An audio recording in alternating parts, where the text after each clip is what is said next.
오늘 함께 찬양했던 것처럼 재미있게 듣던 말, 우리 어머니에게 들었던 그 말씀을 재미있게 들었단 말로 표현한 게 참 너무나 가사가 의미가 있잖아요. 그래서 말씀을 들을 때 어떻게 해야 돼요? 이 말씀은 재밌다 하고 들어야 돼요. 재밌다 하고 들어야 되는 그런 시간이라 생각이 되고요. 오늘부터 이제 제가 나누게 되는 말씀은 좀 교리에 대한 얘기를 좀 이 저녁에 참 나누면 어떨지 모르겠지만 한번 파일럿을 해보고 피드백을 들어보고 또 바꿀 수도 있기 때문에 뭐 우리의 말씀은 늘 바뀌지 않습니까? 그래서 교리와 삶은 하나입니다라는 두꺼운 책이 있는데요. 폴 트립이라는 이분이 참 귀한 영성 신학자 좀 작가신데 교리의 내용 또 삶에 대한 내용들을 잘 이렇게 연합해서 쓰는 그런 분이에요. 그분의 책을 좀 근거해서 함께 다루고 싶은데요. 교리가 일상에서 어떻게 적용이 되는지에 대한 그런 얘기를 좀 쓰신 책이에요. 제가 이 책을 좀 좋아하는 이유는 저희 장로교 신학의 뿌리가 뭐라고 했죠? 웨스트민스터 신앙고백서. 그 정도는 아셔야 됩니다. 이제 우리가 언젠가는 지금 할 건데 제가 최근에도 어떤 이슈가 있어서 그 신앙고백서에 찾아봤더니 정말 디테일하게 또 되어 있는 거예요. 그걸 제가 이렇게 쳐가지고 우리 성도님한테 보내드렸거든요. 이렇게 되어 있으니 당신 생각하는 그 부분에 대해서 죄책감을 느끼지 않았으면 좋겠다. 정말 명쾌하게 되어 있어서 그 웨스트민스터 신앙 고백서의 내용을요 오늘날의 말로 풀어 쓴 장들이 되게 많아요. 이분이 이 근거는 몇 장, 웨스트민스터 신앙 고백서의 몇 장을 오늘날 말로 풀었습니다. 그래서 제가 이제 그 책을 좋아하는데 그래서 그 책을 좀 근거로 해서 말씀을 좀 나누면 좋겠다 해서 오늘 나누게 되는데요. 첫 번째 시간인데 사람이 어떻게 변화되는 것일까라는 저희 이제 목회 그리고 신앙생활의 가장 큰 질문이고 또 고민이기도 합니다. 사람이 어떻게 변할 수 있을까? 그러니까 주님을 닮아가기를 원하고 성숙한 길로 가기 원하는 게 우리의 마음이잖아요. 그게 이제 교리적인 용어로 얘기하면 성화라고 얘기하고 거룩해져 가는 과정이죠. 그 길로 갑니다. 그러니까 우리가 거룩해져 가고 하나님 닮아가는 과정 그리고 신앙이 변화되는 과정을 아주 축약적으로 보여주는 게 성화예요. 교리가 그런 겁니다. 그러니까 성경에 있는 모든 말씀들을 되게 핵심적으로 뽑아내서 설명하고 정의한 것들이 교리인데, 근데 그렇게 변화되는 과정이 이제 성화인데 우리 인생을 잘 보면 잘 변화되지 않는 모습들이 있습니다. 그 중에 대표적인 게 뭐냐면 신앙과 삶이 이분법적으로 굴러가고 있다는 거죠. 신앙의 모습과 삶의 모습이 전혀 붙어 있지 않고요. 괴리감을 자꾸 느낀다는 겁니다. 그러니까 말로는 하나님의 주권과 선하심을 믿는다고 우리가 외치고 고백하지만 막상 문제가 닥치면 주관자는 하나님이 아니고 이 삶의 모든 문제가 나를 다 휘감는 것 같고, 그래서 하나님의 선하심과 사랑을 의심하고 불평하기 시작합니다. 이게 왜 나한테 벌어졌지? 도대체 하나님은 살아계신 것까? 그분은 전능하시다라고 하고 사랑이시다라고 하는데 나를 사랑하지 않는 것 같고 나를 보살피지 않는 것 보니 나는 그 하나님은 전능하지 않는 것 같아. 이렇게 얘기한다라는 거죠. 하나님의 은혜의 교리를 믿어요. 근데 정작 자신이 믿는다고 고백하는 은혜는 뒤로 한 채 때로는 자책에 빠지거나 계속 자책에 빠지거나 아니면 형제들을 쉽게 비난합니다. 비판합니다. 은혜가 움직인다 하면서. 그러니까 복음의 교리를 배웠습니다. 알고 믿지만 복음이 주는 자유함이 내 안에 없을 수가 있다는 거죠. 그럼 어떻게 돼요?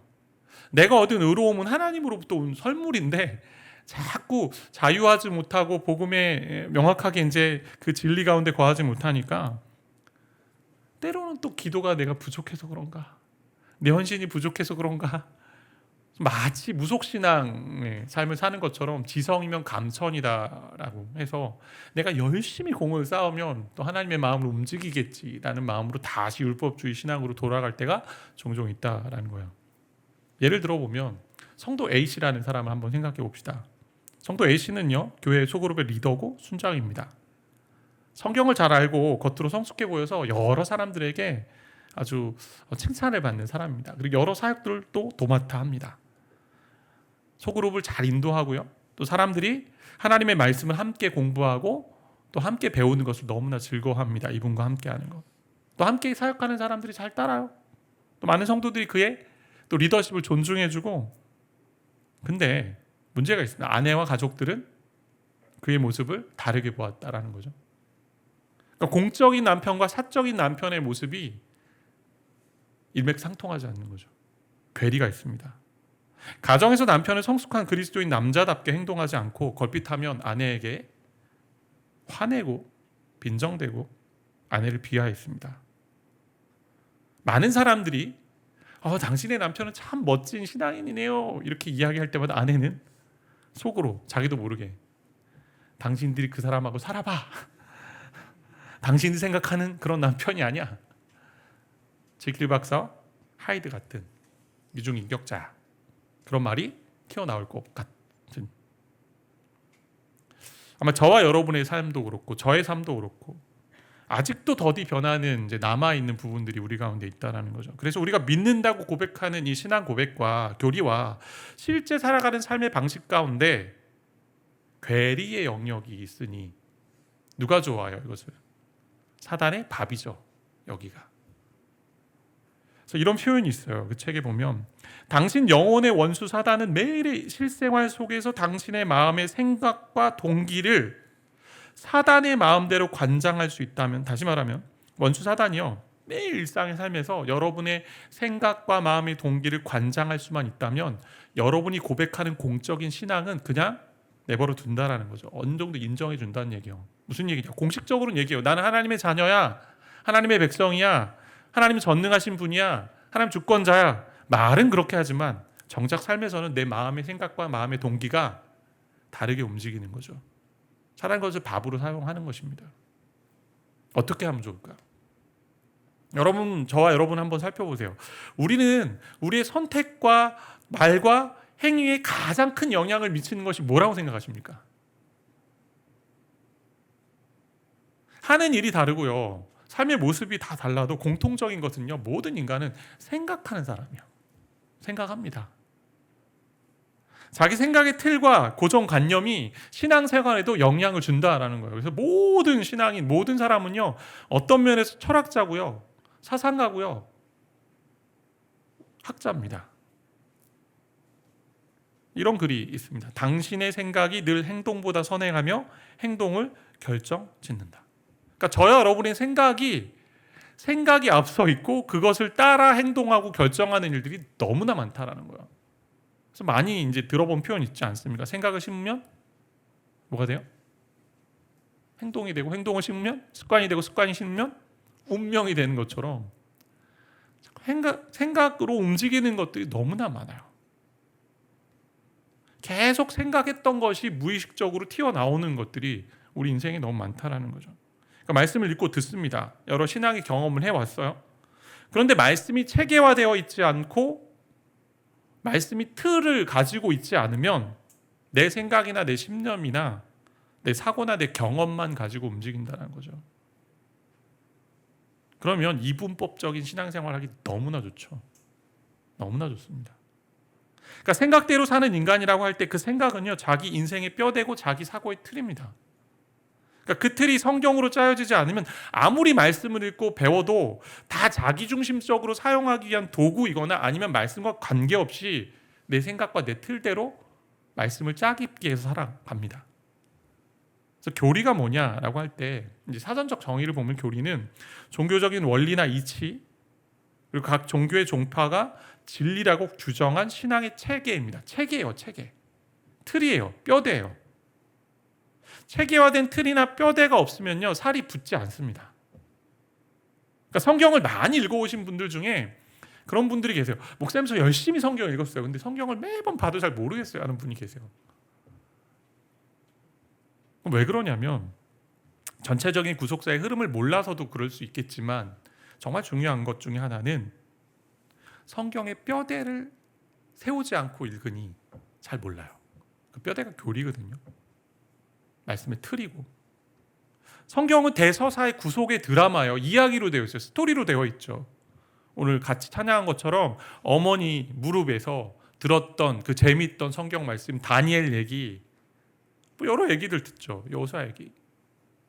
근데 그런 스토리 가운데 성경 교리를 가지고 하나님 어떠한 분이신지 인간은 어떠한 존재인지 구원은 뭔지 종말은 뭔지 영생은 뭔지 믿음은 뭔지 구속은 뭔지 대속은 뭔지 그리고 교회가 뭔지를 알려주고 있다라는 거예요.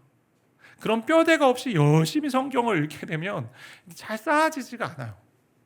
구슬이 서말이어도 꿰어가 보배가 되듯이 그냥 모래처럼 되어 있는 것처럼 느낄 때가 많이 있습니다. 그러니까 믿음으로 이루어진 것을 우리가 뭐라고 해요? 구원의 개념 속에 칭의라고 표현하지 않습니까? 그러니까 믿음으로 이루어진 것, 믿음으로 이루어졌다, 이것을 칭의라는 이 요약적인 단어를 가지고 우리 마음속에 새기면서 칭의 가운데는 예수 그리스도를 통해 우리에게 십자가로 말미암아 주어진 선물이라는 개념도 그 안에 다 들어가 있는 거죠. 우린 죄인인데. 그래서 교리를 좀 나누고 제가 이야기하는 이유는, 이 목적은 더 많이 성경을 알자 이런 개념이 아니에요. 이 교리를 통해 정말 살을 잘 붙이고 그럴 때에 여러분의 인생과 제가 변화된다라는 입장에서 지금 말씀을 드리는 거예요. 단순히 교리를 공부하는 건 지식을 채우는 개념이 아닙니다. 이것이 뼈대가 돼서 성경에 살을 잘 붙여가지고 내 인생의 변화를 만들어내자. 그게 성경이 원하는 목적이에요. 근데 시작은요, 이 교리를 깨닫는 것부터 시작돼요. 깨달음으로 시작해요. 우리 지정의 존재 아닙니까? 깨닫는 것이 마음으로 연결돼서 의지적으로 움직이는 그 일들까지 갑니다. 그래서 진정한 진리의 목표는요, 철저한 우리의 변화죠. 변화. 하나님 성경 말씀의 교리가 우리의 빛처럼 임해서 우리가 변화되기를 원합니다. 그래서 이사야서에 말씀한 것처럼 하나님의 말씀이 하늘로부터 땅에 떨어질 때 마치 비가 내려서 그냥 돌아가지 않고 열매를 맺듯이 내 말도 그렇게 될 것이다 라고 얘기하는 거잖아요. 그래서 완전히 다른 존재가 되기를 원하세요. 말씀이 들어오고 말씀의 진리가 들어오고 말씀의 교리가 들어오면 그 틀을 깨는 작업이 말씀의 교리를 세우는 작업이죠. 여러분이 말씀을 열심히 들어도 내 틀을 가지고 있고 내 틀 개념, 내 개념, 내가 가지고 있는 어떤 그 사고의 틀만 가지고 있으면 이 말씀이 작동하지 않아요. 그런 변화의 과정을 잘 보여주는 말씀이 오늘 우리가 본 디모데후서 3장 16절, 이 과정을 여러분이 그냥 외우셨으면 좋겠습니다. 교리의 말씀이 들어갈 때 이렇게 변화를 일으켜가는 거예요. 어떻게 해요? 하나님의 말씀이 교훈합니다. 그리고 책망합니다. 그리고 바르게 하고 의로 교육하는 일들을 한다라는 거죠. 말씀의 교리가 그리스도 예수 안에 있는 믿음으로 말미암아 구원 얻는 진리, 지혜에 이르게 하고 그 다음에 하나님의 사람으로 선한 일을 갖추게 하는데 그 과정 가운데 우리를 교훈하고 책망하고 바르게 하고 의로 교육하는 이 과정을 통해서 그렇게 쌓아간다는 거죠. 첫 번째가 뭐예요? 교훈이죠. 교훈. 많이 들었던 말씀이죠. 교훈. 기준을 제시하는 거죠. 말씀의 교리는 기준을 제시합니다. 뭐가 기준인가라는 기준점을 잡아주는 거죠.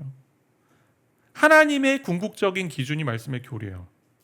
그래서 하나님이 누구신지, 우리가 누구인지, 인간이 누구인지, 어떠한 삶을 살아야 되는지, 무엇이 참이고 거짓인지, 왜 이렇게 행동하는지, 변화를 어떻게 일어나는지, 도대체 문제는 무엇 때문인지 그 질문에 대한 답들이 교리적인 지식 가운데 다 있어요.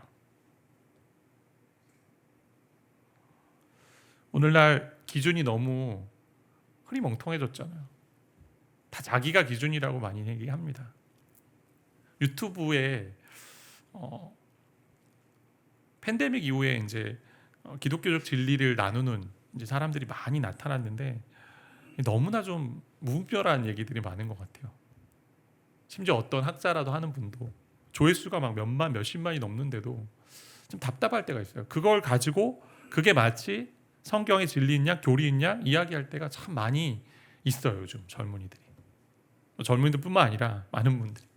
그럴 때 안타까울 때가 많이 있습니다. 정말 기준이 뭔지, 말씀의 이 교리를 가지고 기준을 세우지 않으면 자기식대로 지금 판단하고 자기식대로 해석하니 당연히 이분법적으로 살아가죠.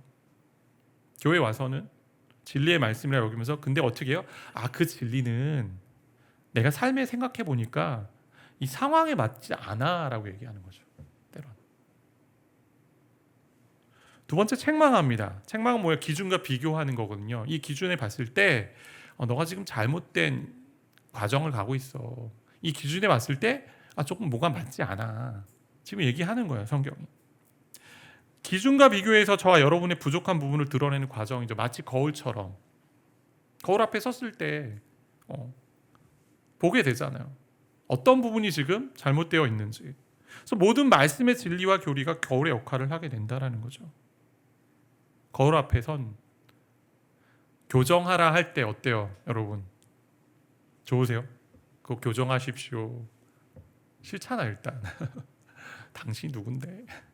내 삶을 다 알아. 이제 이러면서 그럴 수 있잖아요. 교정하라고 할 때. 근데 말씀이 교정하라고 할 때 어떠세요? 순종해야 되는데 때로는 여러 가지 합리적인 이유를 대기 쉽죠. 이 상황이 이렇습니다. 저렇습니다. 죄의 교리라는 거울 앞에 서면 저와 여러분이 죄인인 것을 봐야 됩니다. 세 번째, 바르게 하죠. 바르게 하는 것은 지금의 내 모습과 하나님이 원하시는 모습 사이에 괴리를 메워가는 거죠. 기준이 있었고 기준에 보니까 기준에 비교해 봤더니 뭔가 부족한 부분이 있고 지금 현실과 신앙에 괴리감이 있는데 이 부분을 메워가는 게 바르게 하는 거예요. 성경의 교리가 바로 잡는 겁니다. 잘못되었다거나 또는 부족하다 하는 부분, 그렇게 드러난 부분을 기준에 더 가까워지게 하는 과정이 바르게 하는 거죠. 바르게 하는 것. 길을 탈선했을 때 그 길로 다시 돌아오십시오라는 게 바르게 하는 거거든요. 하나님의 진리 앞에 섰을 때, 교리의 이 앞에 섰을 때 나의 어느 부분을 바르게 합니까? 라고 하나님께 질문해야 되는 거죠. 말씀 앞에, 진리 앞에 섰을 때 하나님, 제가 어느 부분을 바르게 해야 될까요? 어떻게 하면 하나님의 성품과 그분이 말씀해 주신 이 변화의 방법에 맞게 나를 맞춰갈 수 있을까요? 묻는 거죠. 마지막 네 번째는 의로 교육하는 거죠. 하나님의 기준을 계속해서 충실하게 살아가는 게 의로 교육하는 거잖아요. 예전에 이제 그림 보여드렸을 텐데 길이 있고 길이 이렇게 가는데 잘 가는 게 이제 처음에 교훈을 받죠. 근데 어떻게 해요? 이 길에서 탈선 벗어날 때가 있잖아요. 책망하는 거죠. 너 잘못 가고 있어. 그럼 어떻게 해요? 바르게 하는 거 다시 이 길로 돌아오게 하는 거고. 의로 교육하는 거 계속 그 길을 가야 되는 게 우리 신앙의 걸음이거든요. 그러니까 말씀의 교리 앞에서 하나님이 내 생각과 갈망과 말과 행동 속에 꾸준히 실천하기를 원하시는 게 뭘까라는 걸 좀 봐야 되는 거죠. 이 과정을 생각해 보면 우리의 사고의 틀, 이런 것을 주님께 맞춰가는 과정이라고 할 수 있어요. 그러니까 교훈과 책망과 바르게 함과 의로 교육하는 게 이게 매 순간 여러분과 저의 삶에 있어야 되는 거예요. 이 과정이. 결국 회개의 습관이 그 가운데 있는 거죠. 이 과정 가운데. 내가 하나님 말씀 앞에 책망을 받으니 돌이키는 거고 돌아오는 거고. 요나를 한번 생각해 보세요. 하나님 말씀이 그에게 임했습니다. 아수르 성 니느웨, 가장 큰 성에 가서 심판의 경고의 말씀을 전해라 했는데 요나가 어떻게 해요? 그 명령에 불순종해서 최대한 반대쪽으로 배를 타고 가잖아요. 반대쪽으로 합니다. 그 비열한 그 민족에게 하나님 메시지 전하는 게 싫어서. 하나님 말씀은 전하라고 했는데 자기가 가지고 있는 판단, 생각의 틀이 있어요. 그 민족은 안 돼. 근데 하나님 거기서 멈추지 않으시고요. 어떻게 하세요? 폭풍우를 보내셨어요. 무서운 폭풍. 그 폭풍의 원인을 찾는 가운데 요나가 이제 제비 뽑히지 않습니까? 그때 요나의 그 많은 사람들이, 그 선원들과 거기 탔던 사람들이 묻죠. 요나의 신원과 출생지를 묻습니다. 근데 요나가 대답을 해요. 요나서 1장 9절에 요나의 답변이 나는 히브리 사람이요 하늘의 하나님 여호와를 경외하는 자로다. 나는 히브리 사람이요 하늘의 하나님을 경외하는 자로다. 이렇게 고백합니다. 불순종하면서 이렇게 고백하는 것이 가당키나 합니까? 말이 안 되잖아요. 히브리 사람이요 여기까지는 맞아요. 근데 그 다음 하늘의 하나님 여호와를 경외하는 자라, 이건 틀리죠. 정말 경외한다면 하나님 말씀에 순종해서 갔어야죠. 그러니까 우리가 말은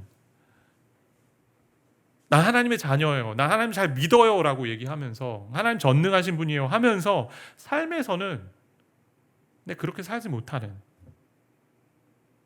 그러니까 신앙 고백과 삶이 완전히 나눠진 이 선지자의 모습을 보게 되는 거죠.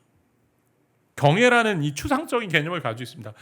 그래, 나 하나님 두려워하는 존재야. 뭐 배워왔고 그냥 마음속에 계속 있었고 형식적으로 계속 어떻게 보면 들었던, 자기 세뇌적으로 좀 어떻게 얘기했던 그런 믿음의 고백이라 할까요? 근데 정작 삶의 현장에서 그렇게 살지 못하는 거죠. 나 예수님 믿어요. 세례 받았어요. 하지만 나는 하나님의 말씀이 내가 보는 시각과 다른 지점에서는 나는 따라가지 않겠어요. 그러니 막 인간적인 죄된 모습을 가지고 막 드러냅니다. 작년에 이제 한 가정을 보면서 제가 교훈과 책망과 바르게 함과 의로 교육하기에 유익하다라는 이 부분을 제가 어떻게 작동하는지 봤던 이 가정이 있어요. 함께 나누고 이야기하면서 정말 성숙한 반응을 보이셨던 분인데 스스로가 고백하고 약속한 것을 지켜갔고 그다음에 하나님의 뜻을 구했던 분이세요. 제가 중간에 그분의 의견이나 이제 의중을 물어보지 못한 상황이었는데 그분이 하나님께 기도하며 하나님의 하시는 계획을 이제 선택했습니다. 신뢰했습니다. 그럼 나중에 나눴던 것이 뭐냐면 기도하고 기다렸습니다, 목사님. 그리고 만약 이것이 아니면 하나님의 뜻이 아니라 생각했고요. 인간적인 생각으로는 한번 먼저 말해볼까 했는데 그 마음이 들 때마다 하나님이 아니야, 그러지 않아도 될 것 같아 라는 마음 주셔서 그냥 내가 할 수 있는 부분까지만 해야겠다 해서 여기까지 결정한 것 같아요 라는 거예요. 그러니까 그렇게 행동하고 실천할 수 있는 그것이 어디서 왔을까? 말씀의 교리 앞에, 진리 앞에 교훈과 책망과 바르게 함과 의로 교육하기를 매일매일 점검하고 경험했던 그런 삶이 아닌가. 하나님 모든 삶을 주관하신 내 인생의 분이시다라고 고백하는 거고, 섭리하고 역사하신 하나님이 나의 인도자 되신다 하니 그렇게 살아가는 거고, 내 인생의 성화의 과정 가운데 있으니 지금도 더디지만 힘들지만 이 고난의 상황을 그래도 하나님 신뢰하는 마음으로 걸어간다라는 고백의 삶이 신앙과 우리의 신앙 고백과 삶이 인치되는 삶의 모습이겠죠. 말뿐만이 아니라 삶의 모습으로 나타나는. 그래서 말과 행동이 따르고 내가 믿는다 하면서 기도하는 것과 다르게 행동하고 살아간다면 저와 여러분은요, 정말 안타깝지만 저도 위선자죠. 위선자. 정말 위선자죠. 다시 말씀의 교리의 틀을 좀 세워가는 과정을 통해서 교훈과 책망과 바르게 함과 의로 교육하는 이 길, 그렇게 갈 때 저 여러분의 삶의 변화는요 정말 아름답게 드러날 것입니다. 그 길을 여러분이 가기를 원해요. 그래서 말씀을 읽어가면서 체계를 좀 잡아가시고 진리의 터 위에 세워가시면서 저 여러분이 정말 하나님 닮아가는, 예수 그리스도 닮아가는 그런 성화의 길을 열심히 또 걸어가는 그런 복된 인생 되기를 바라고 축복합니다.